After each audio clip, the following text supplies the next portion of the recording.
If you make banga stew with tomato, oh my god, you will like it. Like, you will like to make it over and over again, especially if you make it with the right ingredients. It is actually so rich and delicious. Let me show you how I made this tomato and banga stew. I first washed the palm fruits and I added enough clean water to it that can be able to cook the palm fruit. It is good to add enough water because it takes a little time for it to cook. Then I covered the pot. I cooked this for 15 minutes. As it is cooking, I started preparing the tomato. I used fresh tomato. Then I have to blend the tomato to paste. So I am done blending. Now I am back to check the palm fruit. That is after 15 minutes and it is done. So I have to filter the water so that I can process the banga. Now I put the palm fruit inside mortar and I started pounding. I have to pound it so that the main banga have to come out.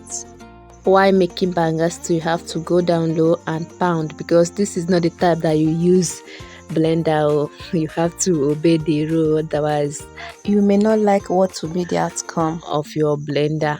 So I am done pounding and I have to transfer it into the pot. I am using the same pot that I'm using to cook it to process the banga. So I have to carry everything and put everything into the pot so that I can be able to separate the main original banga needed from the chaff and the palm kernel. Now I am done transferring it into the pot and I have to add water. The water I'm adding here is not cold water. This is warm water, not too hot and not cold, just warm that I can be able to put my hand and process it. Adding warm water will help to make it easier. If you use cold water, the oil will be cold and a bit sticking and will not go out so quick. But if you use warm water, it will make everything easier for you. So while making your own, try warm water and you'll thank me for that because it is actually so easy with warm water. So I have to remove the chaff and separate it from the palm kernel. Then I have to press it so that the banga will not gum with the chaff. Then this is what you keep doing until you are done with it. But with the warm water, the workload will surely reduce. It will not take much time and you are done. So at this point I am done removing the chaff. Then I have to filter it, then put the original water from the palm fruit, which is the banga water that will be needed for the banga stew. Now I have to add extra warm water again so that I can turn it again to make the banga water to enter inside the pot so that it cannot waste the banga water I need. Warm water makes it easier. Now this is the water from the palm fruit. This is the water that I'll be using for this stew. Now it is time to cook and I have to cover the pot a bit. I didn't cover the whole pot. This will make it easier to cook. And I started cooking. As it is cooking, I proceed to process the garlic and ginger that I used. I blended the garlic and ginger. After that, then I also pounded the nutmeg that I used, and I used scent leaf and ugu leaf. This one is ugu leaf. This particular one is ugu leaf. I have to wash the two leaves together, and I cut all of them. I sliced them together.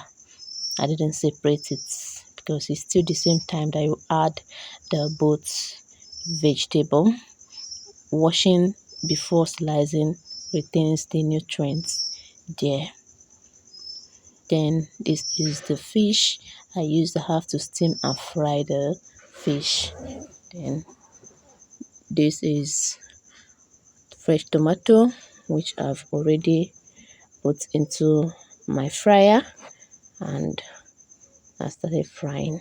I fried with vegetable oil until it's dry up to this extent. Now this one is ready, and I went back to check the banga stew so that I can start adding some necessary ingredients. First, I added the fresh tomato, which I've already dried up. Then I turned the fresh tomato and the banga together. I mixed it very well and added water. While adding water, you have to be conscious of the amount of water you're adding so that it will not be watery. Then the next, I added the pounded nutmeg. If you cook your tomato and banga like this, you will enjoy it. Then this is banga stew onga, and then the curry powder. I added both of them. Then added the blended garlic and ginger. Next, I added crayfish to it. Then after crayfish, I used 3 cubes of Knorr Maggi. You can use any Maggi of your choice. So I opened it, added it. The next, I added salt.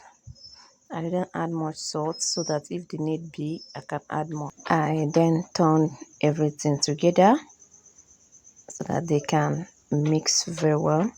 After that, I added water from the fish that I steamed, and I mixed them together and then covered the pot, and I started cooking.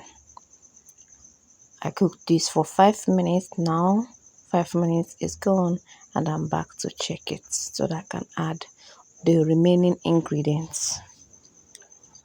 At this point, I've already cut the onion I used, and then I added it into the pot, and then I added the fish which I've already fried, and the next is the scent leaf and ugu leaf vegetable, which is very good for this stew.